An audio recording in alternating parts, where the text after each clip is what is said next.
Jawabannya adalah sirah nabawiyah itu disusun oleh para ulama dalam beberapa model cara bertutur. Hal ini mungkin seperti film ya. Ketika kita menonton film, itu kan ada yang genre war, action, drama, komedi, dan lain sebagainya.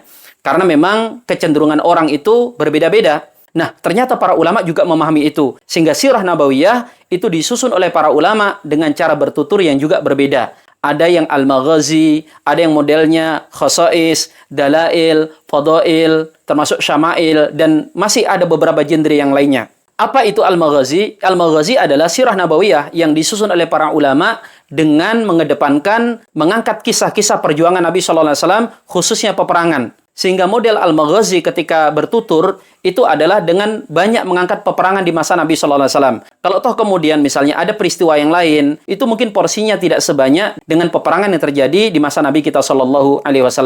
Dan ternyata sirah nabawiyah yang hari ini banyak kita konsumsi, itu kebanyakannya memang diangkat rujukannya dari kitab Al-Maghazi karya Al-Imam Ibnu Ishaq. Yang kedua ada sirah nabawiyah dengan genre al-khasais, yaitu yang mengangkat tentang sejarah Nabi lebih kepada sisi kekhususan Nabi SAW sebagai utusan Allah. Di antara kitab yang terkenal di genre ini adalah Khasais Muhammadiyah karya daripada Al-Imam As-Suyuti. Termasuk Al-Imam Is Abdus Salam itu punya kitab juga genrenya tentang khasais. Kemudian ada namanya Ad-Dalail, yaitu sirah nabawiyah yang mengangkat tentang bukti-bukti kebenaran dakwah Nabi SAW dan bukti bahwa beliau adalah seorang utusan Allah Subhanahu wa taala.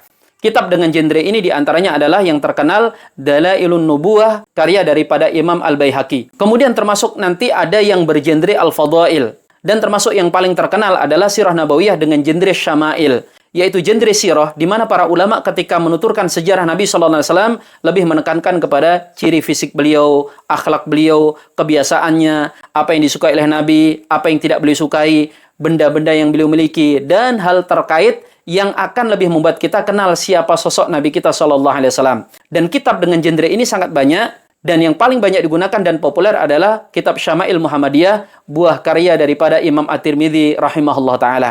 Dan alhamdulillah, teman-teman kita di Subulana.com kembali membuka kelas baru pengkajian kitab Syama'il Muhammadiyah ini.